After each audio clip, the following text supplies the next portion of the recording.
Hello, Mario! In this video, I'm going to calculate an alignment, a horizontal alignment, from a worksheet, one of my worksheets in the engineering surveying course that I do. So it's going to be the engineering surveying course. It's going to be this this alignment here that I've got. So let's have a look at it and see what we can come up with. So first of all, here's the alignment. So let's analyze what we've got here and what it is we're trying to do. So first of all, generally an alignment will follow the center line of a road. So here we have a particular road with a start point here, and it comes along to a curve here, then another straight, another curve, and finishes at a straight. So typically what we do is we calculate the chainage along the center line at 20-meter intervals, at every 20-meter interval. And then typically we would take cross sections at right angles to those chainages. So that would be here and here. And obviously at right angles to the curve, it would go through the center of the curve. So I always think it's a pretty good idea to actually calculate out what these lengths, total lengths of curves should be. However, later on in this video, or possibly another one, I will show you how we may be able to do that in AutoCAD. So this is the problem here. It's all set out. This is what we start with. And what I'm going to do now is to have a look at the answer. So this is the answer here that I've got here. Now, I guess the starting point is with this very first curve here. And one of the things that we know, of course, is that this radius here is always at right angles to the straight. Because the angle between a curve and a tangent. So this point here is a tangent to the curve at this point, and it comes through here. So the first thing we can do, the first thing I've done here, is determine this bearing here. Now this is 48, 23, 10 through here, this bearing running down here, and we know this will be a right angle here, so we can just add 90 degrees to that, and 48, 23, 10 will give us, plus 90 will give us 138, 23, 10. So that's the bearing of this line through here. And just, we can see 81.131, where the distance is in brackets, that is the total distance. The total distance. Okay. So then the next thing we can do is work out the bearing of this line here. All right, and it's going to be at right angles to this line. So that's 81.58.50 plus 90 is 171.58.50.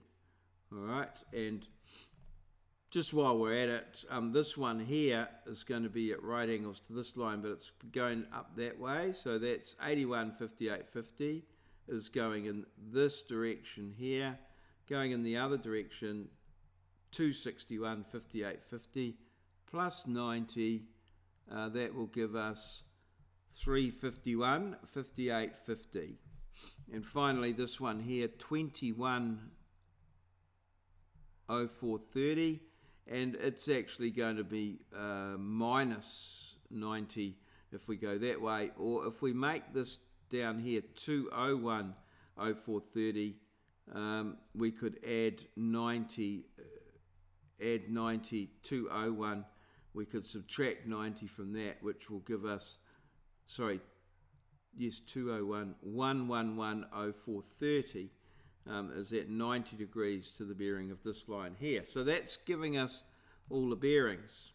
So what we can now do is, with our two bearings, now we need to work out what this angle is here in the middle.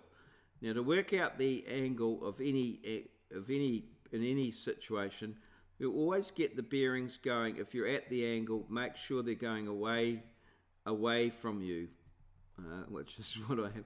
I've actually done the opposite here, but I've come down here. But it is possible that 138's down here, 171's down here, so you can take them away to work out this angle. 171 58.50 minus 38 23.10.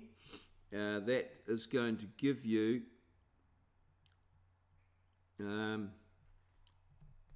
I've got it written in there for some reason. 33. So that's 40. The 10 from the 50 is 40. Nothing there. 3 from 8 is 5. 2 from 8 is 35. Nothing, and 8 from 11 is 3. So we get 33, 35, 40. That's the whole angle. Now you can see there that if you take an angle down there, you're going to get a little right angle triangle. In that right angle triangle, the radius will form that side. We can work out from the angle that we've got here, we will be able to work out what this length here is, and that's called the tangent length. So let's do that there. So the radius is 70. So we're going to halve that angle in here. So 33, 35, 40, half of that is, half of 33 is 16. Let's carry 60 minutes. So that's going to be 95. Half of that is 47. Carry another 60. 60 plus 40 is 100. Half of that's 16. 47, 50. That's going to be these little half these angles here. So if we then want to work out the tangent length, we go tan 16 degrees 47 50. I think I've written 40 there, but tan 16 degrees 47 50 times 70, and that'll give you 21.131. 21.131. I'll just see if I can find here my calculator. I've got a little calculator here that I might be able to locate, and calculator, here it is here, here it is, this is it here. Oh, that's not what I wanted, sorry. Calculator, oh, that's the PDF, this is what I wanted here, sorry. And there's my little calculator, so I'm just going to drop that there. So yeah, if we wanted to work that out, it's it's tan 16 degrees 47 minutes and 50, what did I work it out at? 50 seconds. 50 seconds. 10 of that times the radius, which is 70, equals 121.131. Where it is there. We could maybe change the height of that, change that to a fixed coordinate, but we'll write 121.131. So that's going to give me that tangent length there. Now if I take that away from 81.131, that will give me 60. And that'll be the change of the tangent point. So that means that must be 0, 20, 40, 60.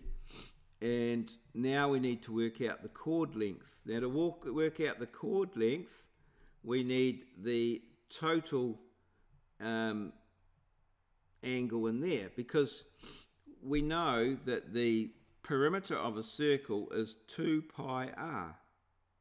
Okay, and that's for the full 360 degrees. So if we take 33 degrees, 35, 40, what fraction of that 360 divided by 360, that'll give us a fraction.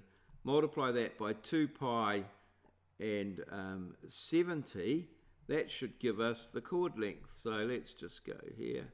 So that's going to be 33 degrees, 35 minutes,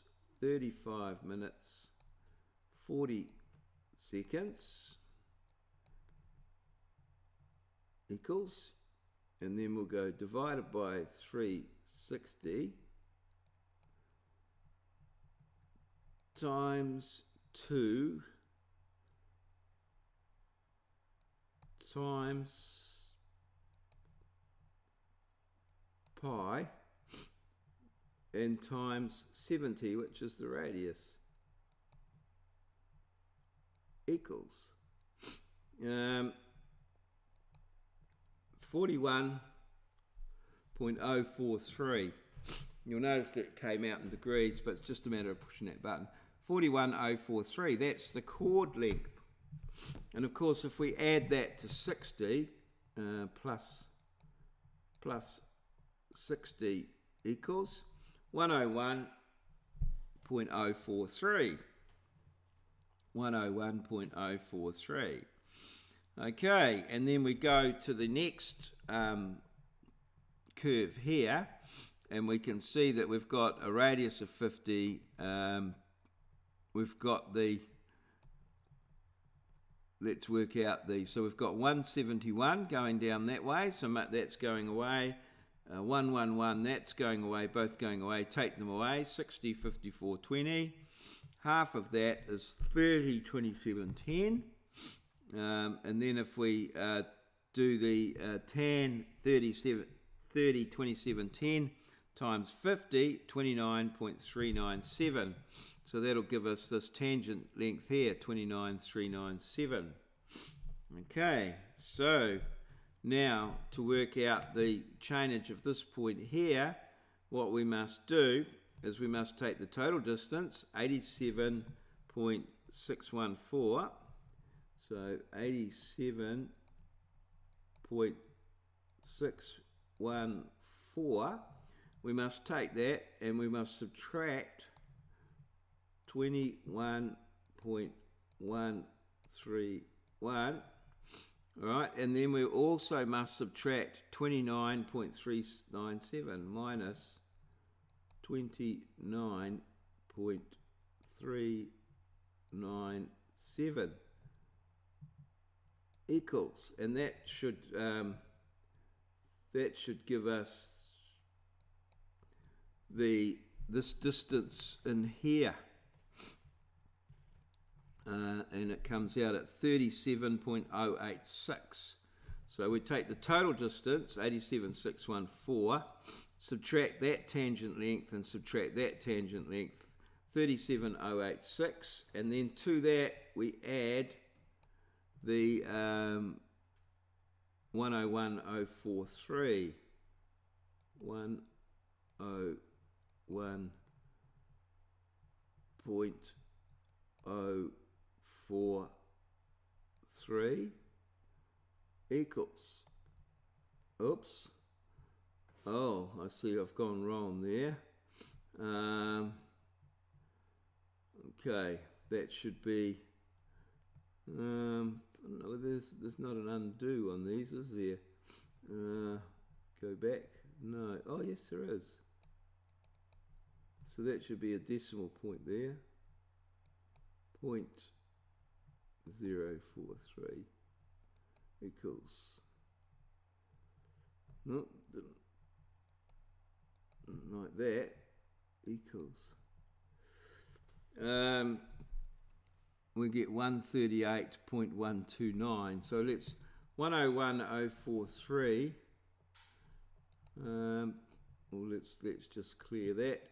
So that should be 101.043, 101.043 plus 37.086, enter 138.129.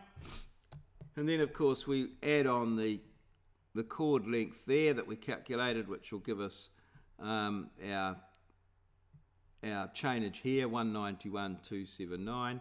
and then we would add on 59.398 minus 29,397 to give us a final little boundary one there of 221.280.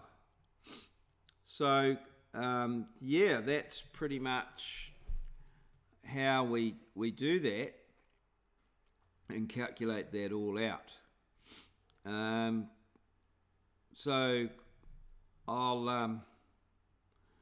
what I'll do now is I'm going to stop this video here, and I will then do another version, which is another version which will be a digital version, where I'll come up hopefully with the same answer in AutoCAD. So I'll do the same worksheet, but I'll do it digitally in AutoCAD and check that the two correlate with each other. So we'll see you on the other side. See you.